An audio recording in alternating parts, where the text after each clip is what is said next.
Gordon, the express engine, loves pulling the express and showing off his blue paint. Come on, come on, come on, the passengers are relying on me to be on time, he said. Kind of a deja vu moment, but that's another story. The passengers loved him. He was the pride of the line. But don't tell James that. Heh, he would say. But Gordon grew bored of the express, so he went to Meredith for assistance. Well, you know, I've been pulling the express for many years all the time, and I rarely shun freight cars.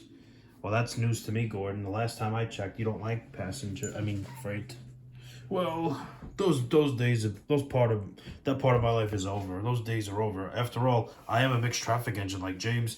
Very well then. I was actually going to send Mike to do this job, but instead, why don't you go to the quarry and help Diesel and Daisy? With pleasure, ma'am.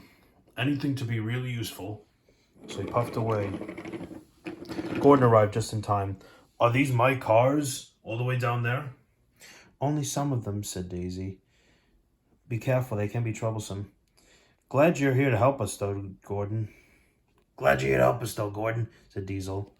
The more the merrier. So Gordon went to fetch them. And within hours, Gordon was a pro. It may sound way out of character, but that's because it is.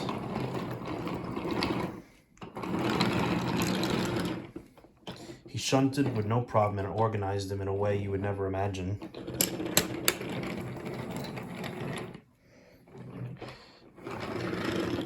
Then the yard manager arrived.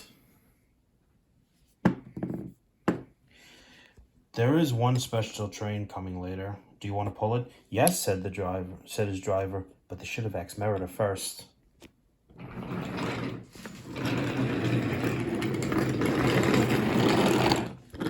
Later that evening, Gordon was ready. Be careful, Gordon, said Diesel. It can be spooky at night. I will, and I do hope I can come back again and help you guys. The line can be spooky, like Diesel just said. Don't worry, I'll be fine. I'm a big engine, nothing will scare me.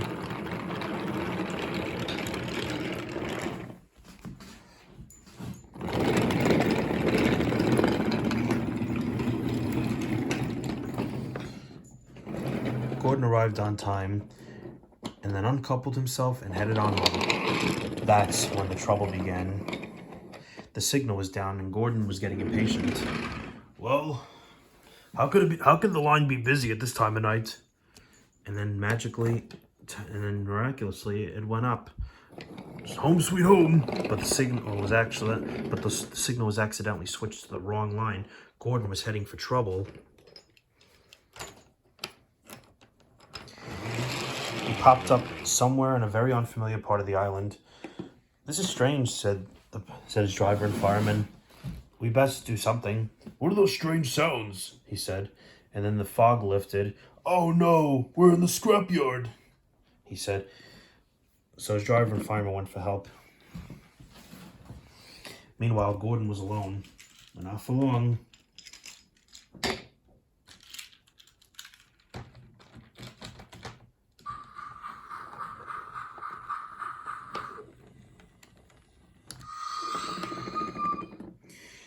Got you this time, Gordon. You'll make very fine scrap indeed. Buffer him, 261. The Diesels brought him to a very, very scary and dark part of the island.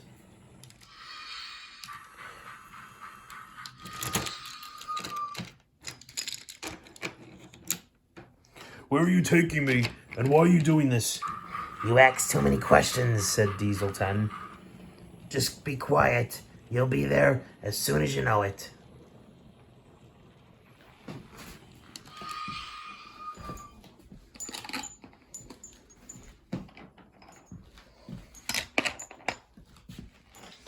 And then they loaded him onto a huge ferry-like container.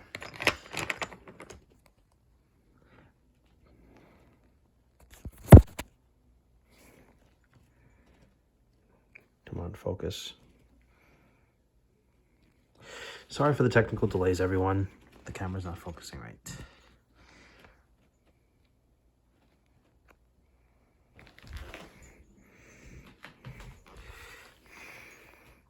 Bye-bye, Gordon. Diesel's disappeared. "What is going on?" he said. "I'm scared." And for the first time ever, he was. Then ahead, right above him, was a huge grabber. "This engine's not for scrapping." The grabber wasn't listening. He grabbed hold of Gordon, his tender detached, and then, just like magic,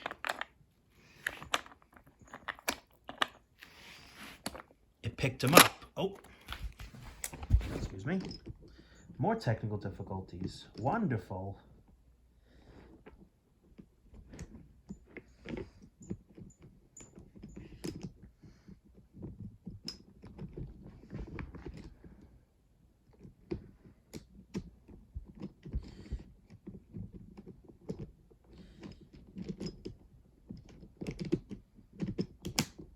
Come on.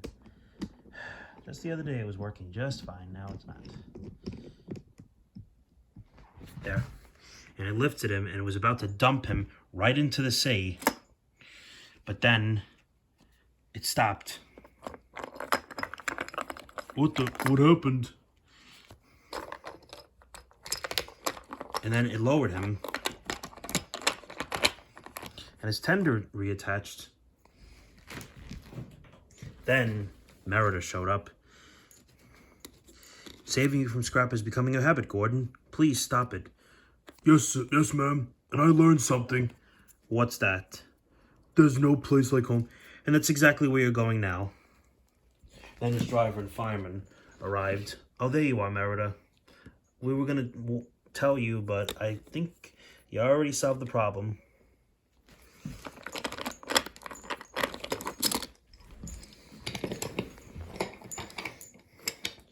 "Express forever."